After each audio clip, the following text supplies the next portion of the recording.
குட்டீஸ், இன்னைக்கு வீடியோவில் நம்ம என்ன பார்க்க போகிறோம்? ஃபுட், அதை பற்றி தான் பார்க்க போகிறோம். உணவு அப்படின்னு பார்க்க போகிறோம். அதோடைய மெத்தட்ஸ், முறைகள் அப்படின்னு பார்க்க போகிறோம். ஓகேவா? ஸோ வீடியோக்குள்ளே போகிறதுக்கு முன்னாடி வீடியோ லைக் பண்ணுங்கள், ஷேர் பண்ணுங்கள், சப்ஸ்கிரைப் பண்ணுங்கள், மறக்காமல் பெல் ஐக்கானை கிளிக் பண்ணுங்கள். அப்போ தான் நான் போடுற வீடியோ உங்களுக்கு உடனுக்குடன் கிடைக்கும். வாங்க வீடியோக்குள்ளே போகலாம். குட்டீஸ், இப்போ பார்த்தீங்கன்னா ஃபுட் ஹேபிட்ஸ் அப்படின்னு சொன்னோம் இல்லையா? எனக்கு தெரியும் உங்களுக்கு என்னெல்லாம் பிடிக்கும் என்னெல்லாம் பிடிக்காதுன்னு யோசிக்கிறீங்கன்னு. அப்போனா எப்படி கிளாஸிஃபை பண்ணுறோம்?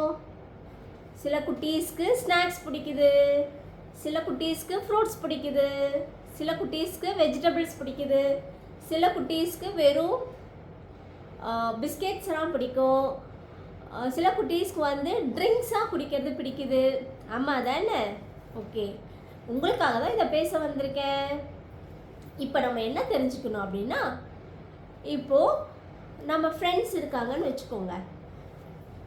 நீங்கள் பார்க்குறச்சே உங்கள் ஃப்ரெண்ட்ஸில் கொஞ்சம் பேர் பார்த்தீங்கன்னா ஃபுட் ஐட்டம்ஸ் இது பிடிக்கும் இது பிடிக்காதுன்னு இருக்க மாட்டாங்க. அவங்க எது கொடுத்தாலும் சாப்பிடுவாங்க, டேஸ்ட்டாக இருக்குன்னு சொல்லுவாங்க. ஓகே, ஏன் அப்படி சொல்கிறாங்க? ஏன்னா அவங்க அந்த டேஸ்ட் பட், அதாவது நாக்கு சுவைன்னு இருக்கும், டங்கில் டேஸ்ட் பட்ஸ்ன்னு இருக்கு இல்லையா? அந்த டேஸ்ட்டுக்கு அவங்க இம்பார்ட்டன்ஸ் கொடுக்க மாட்டாங்க. அவங்க எதுக்கு இம்பார்ட்டன்ஸ் கொடுக்குறாங்க? எல்லாம் சாப்பிட்டாதான் நம்ம எனர்ஜெட்டிக்காக இருக்க முடியும்னு இம்பார்ட்டன்ஸ் கொடுக்குறாங்க. அதனால தான் உங்கள் ஃப்ரெண்ட்ஸ் எல்லாரும் எது கொடுத்தாலும் சாப்பிட்றாங்க. புரியுதா?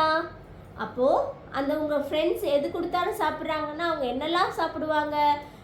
கீரைகள், green leafy vegetables. Okay, green leaf சாப்பிடுவாங்க, க்ரீன் லீஃபி வெஜிடபிள்ஸ் சாப்பிடுவாங்க, வெஜிடபிள்ஸ் சாப்பிடுவாங்க, அப்புறம் ஃப்ரூட்ஸ் சாப்பிடுவாங்க, ஃப்ரூட் ஜூஸஸ் குடிப்பாங்க, வெஜிடபிள் சூப்ஸ் குடிப்பாங்க.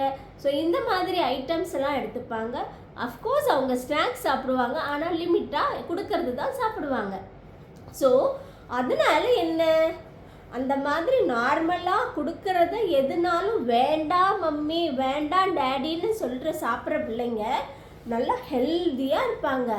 அவங்களுக்கு ஃபிசிக்கலாக பாடியில் பெயின் எதுவும் வராது, நல்லா ஆக்டிவாக இருப்பாங்க, படிக்கும்போது நல்லா கவனமாக படிப்பாங்க, அவங்களுக்கு நல்ல கான்சன்ட்ரேஷன் இருக்கும், டீச்சர் எது சொன்னாலும் ரொம்ப அட்டென்டிவாக பார்க்க முடியும். சரியா? ஓகே, இப்போது எனக்கு ஸ்நாக்ஸ் மட்டும்தான் பிடிக்கும் அப்படின்னு சொல்கிறவங்க பார்த்தீங்கன்னா ரொம்ப அவங்களுக்கு உடம்புல பிளட் இருக்காது. பிளட் இருந்தால் தான் நம்மளால் ஆக்டிவாக வேலை செய்ய முடியும். சரியா? இப்போ பிளட் இல்லைன்னு வச்சுக்கோங்க, அவங்க ஸ்நாக்ஸ் மட்டும் சாப்பிட்டு கிளாஸில் ஒரே தூக்கமாக வரும், அவங்களால படிக்க முடியாது, மிஸ் என்ன சொல்கிறாங்க கேட்க முடியாது, கவனிக்க முடியாது. புரியுதா? அதனால தான் சொல்கிறேன், கிளாஸை நல்லா கவனிக்கணும், நல்லா படிக்கணும், பெரிய ஆளாக ஆகணும் அப்படின்னு நீங்கள் நினச்சிங்கன்னா உங்களுக்கு ஃபுட்டில் இது வேணும் இது வேணான்னு இல்லாமல் டேடி மம்மி என்னெல்லாம் கொடுக்குறாங்களோ அதெல்லாம் நீங்கள் சாப்பிட்ணும். ஓகே குட்டீஸ், தேங்க்யூ.